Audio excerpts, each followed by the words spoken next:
On April 18, 1906, just off the northern California coast, an earthquake with a magnitude of 7.9 occurred because of a shift in the transform plate boundary known as the San Andreas Fault.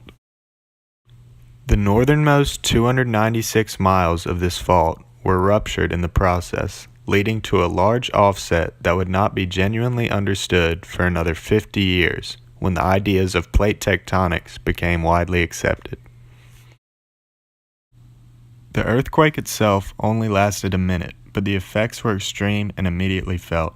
700 people were thought to have died because of the earthquake, but these numbers have since increased and the death toll is now believed to be over 3,000.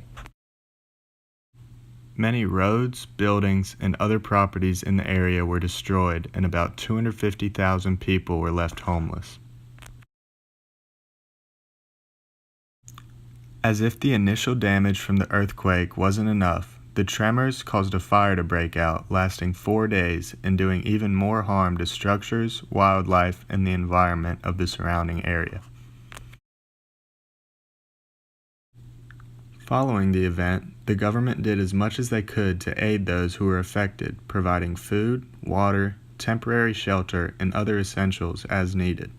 Cooking inside of houses was also prohibited for the time being to reduce the risk of another fire breaking out.